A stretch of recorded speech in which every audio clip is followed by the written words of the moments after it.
चलाने लगता है और वो बाथरूम में जाकर उल्टियां करने लगती है। नैना का मन बहुत दुखी होता है। नैना, माँ को और भैया को कोई नहीं समझा सकता। मैंने कई बार कोशिश की थी जब मैं गांव में रहता था इन्हें समझाने की कि भाभी कमजोर है, उनके लिए इतने बच्चे पैदा करना उनकी जान से खिलवाड़ है, पर ये लोग मेरी नहीं सुनते। इसलिए मैंने भी कहना छोड़ दिया है। और हो सके तो तुम भी इन सब के बीच में मत पड़ो। भैया का गुस्सा बहुत तेज है।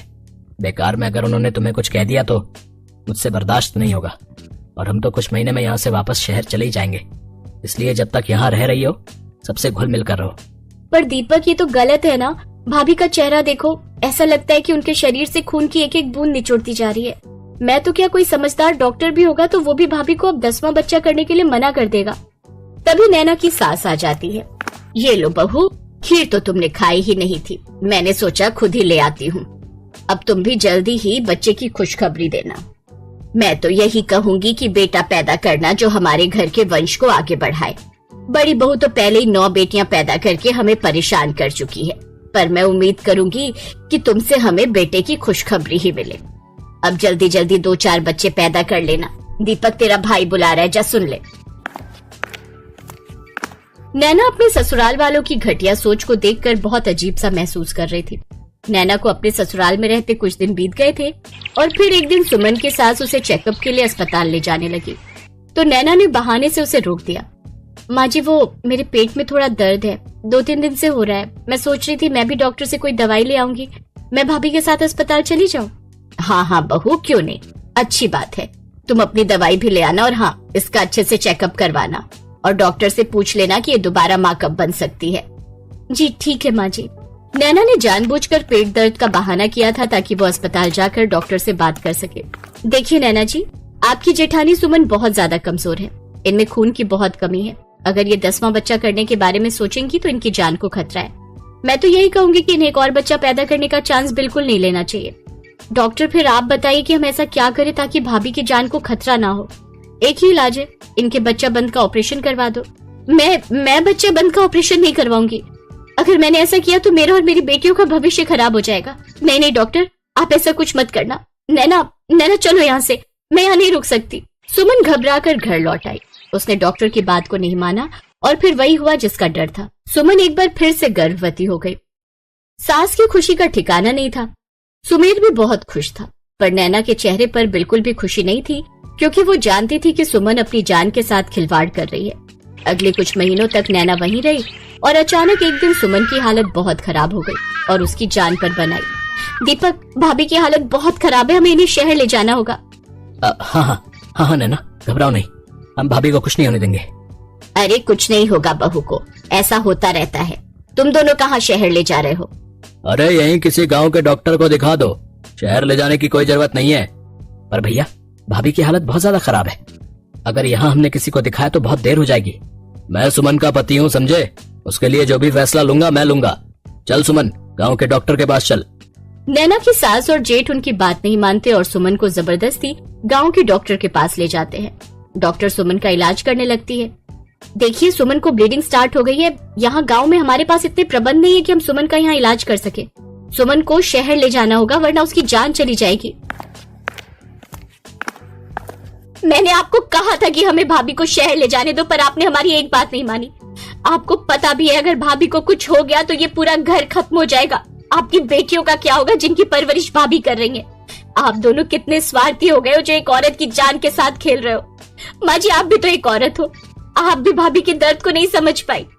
आप सबको पता है मैं भाभी का बच्चा बंद का ऑपरेशन करवाने के लिए आई थी, पर भाभी ने साफ मना कर दिया आप दोनों के डर से, ताकि अगर उन्होंने बच्चा बंद का ऑपरेशन करवाया तो आप दोनों उन्हें छोड़ोगे नहीं, क्योंकि आप दोनों को तो बेटा चाहिए, भले ही उनकी जान चली जाए। चलो नैना, भाभी को शहर लेकर चलते हैं। अगर भाभी को कुछ हो गया ना भैया, तो ना मैं आपको माफ करूंगा और ना ही माँ को। मैं भी यहाँ से चला जाऊंगा अपनी भतीजियों को लेकर। उस दिन दीपक और नैना की बातें सुनकर नैना की सास और जेठ अपने ऊपर बहुत शर्मिंदा होने लगे। सब लोग सुमन को शहर के अस्पताल लेकर जाते हैं। 5वें महीने में डॉक्टर बच्चे को तो नहीं बचा पाते, पर बहुत मुश्किल से सुमन की जान बच जाती है। सुमन की सास और पति उससे माफी मांगते हैं और समझदारी दिखाते हुए सुमन की सास उसका बच्चा बंद का ऑपरेशन करवा देती है। नैना की हिम्मत और प्रयासों से आज उसकी जेठानी सुमन के चेहरे पर सुकून साफ दिखाई दे रहा था। उसने अपनी जेठानी को बहुत बड़ी परेशानी से बाहर निकाल दिया था।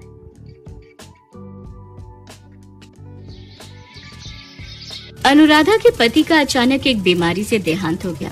5 बेटियों की जिम्मेदारी अनुराधा पर आ गई। देख अनुराधा, अब हम तेरा और तेरी बेटियों का बोझ अब और नहीं उठा सकते। इन्हें ले और यहाँ से निकल जा।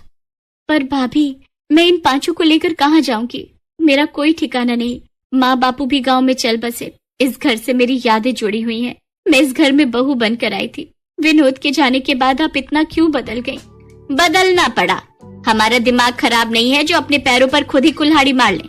अरे आने वाले समय में तेरी ये 5 बेटियां बड़ी होंगी तो तू तो इनकी शादी की जिम्मेदारी हमारे मत्थे मर देगी। चल निकल यहाँ से। रहम करो भाभी, इतनी रात में मैं अपनी बच्चियों को लेकर कहाँ जाऊंगी? ये ऐसे नहीं मानेगी। तू आगे से हट, इसे मैं धक्का देता हूँ। अनुराधा के जेठ जेठानी बड़ी क्रूरता से उसे उसकी बेटियों के साथ सड़क पर धक्का दे देते हैं। अब मैं इतनी रात में इन 5 को लेकर कहाँ जाऊँ? मेरी मदद करो प्रभु। अनुराधा अपनी 5 बेटियों का हाथ थामे रात के अंधेरे में सड़क पर चल रही थी। मम्मी, बहुत डर लग रहा है। अंधेरे में कुछ भी दिखाई नहीं दे रहा। चिंता मत करो, मैं तुम्हारे साथ हूँ ना, डरो नहीं। मम्मी, अब हम कहाँ जाएंगे? ताऊ जी ताई जी ने तो घर से निकाल दिया। मम्मी, बहुत प्यास लगी है, पानी पीना है। पूजा, तू इन 4 का ध्यान रख, हाथ पकड़ के रखना। मैं सामने नल से पानी भरकर लाती हूँ। अनुराधा अपनी बेटियों को सड़क के किनारे बिठाकर पानी लेने चली जाती है। तभी एक गुंडा अनुराधा के पास आता है और उसका हाथ पकड़ लेता है।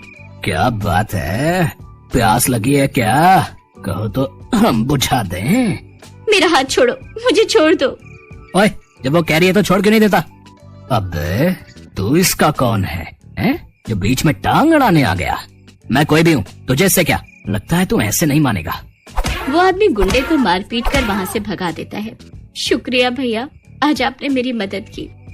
इसमें शुक्रिया की कोई बात नहीं, ये तो मेरा फर्ज था बहन। अनुराधा अपनी बेटियों को लेकर जाने लगती है। तभी बहन, इतनी रात में तुम अकेली कहाँ जाओगी? यहीं पास में ही मेरी मौसी का घर है, रात वहाँ रुक जाना। बच्चियों के साथ अकेले रात में रहना खतरे से खाली नहीं। मम्मी, हम सबको भूख लगी है। चलो आओ, मौसी के घर चलते हैं, वहाँ सब पेट भर कर खाना। शुक्रिया भैया। वो आदमी अनुराधा और उसकी बेटियों को अपनी मौसी के घर ले जाता है। अरे आओ आओ बेटी, कितनी प्यारी और मासूम बच्चियां हैं। तुम्हारी कहानी सुनकर सचमुच मेरा भी दिल भर आया। कैसे निर्दयी लोगों की दुनिया बनती जा रही है। बेटी, तुम चिंता मत करो, तुम आराम से यहाँ जितने दिन चाहे रह सकती हो। मौसी जरा इधर आना, मैं कह रहा था बच्चियों को भूख। मौसी और वो आदमी बातें करने लगते हैं। कुछ देर बाद, माँ पानी पीना है, तुम यहीं पलंग पर बैठो, मैं लेकर आती हूँ। देखो मुन्नी भाई, बड़ी मुश्किल से ये चिड़िया और उसके चूजे हाथ में आए हैं। तुम्हारे तो दोनों हाथों में चांदी है, तुम अपनी दुकान आराम से चला सकती हो। बात तो तू ठीक कह रहा है, पर इसे शक तो नहीं हुआ ना कि ये कोठे पर लाई गई है और तू इसे और इसकी बेटियों को बेचने के लिए यहाँ लाए है? अरे नहीं मुन्नी भाई, बस अब तुम जल्दी से मेरे पैसे मुझे दो, मैं यहाँ से जाऊँ। हाँ, ये आदमी मुझे यहाँ बेचने लाए है? नहीं, मुझे यहाँ से भागना होगा। मैं अपनी बेटियों के साथ कुछ गलत नहीं होने दूंगी। अनुराधा कमरे में जाती है। चलो बच्चों, हम यहाँ नहीं रुकेंगे, वो दरवाजा खुला है, एक एक करके तुम सब वहाँ से बाहर जाओ, आराम से, वो अंकल देख न पाए। अनुराधा अपनी बेटियों के साथ चुपके से भागती है। तभी उस व्यक्ति की नजर उन पर पड़ जाती है और वो उन्हें पकड़ने के लिए दौड़ता है। मुन्नी भाई, हमें इन्हें पकड़ना होगा। हे ईश्वर, मेरी मदद करो प्रभु, भागो मेरी बच्चियों, और तेज, हमें इनके हाथ नहीं आना। तभी अनुराधा देखती है सामने हनुमान मंदिर है और वहाँ घंटियों की आवाज आ रही है। चलो बच्चों, जल्दी से हनुमान मंदिर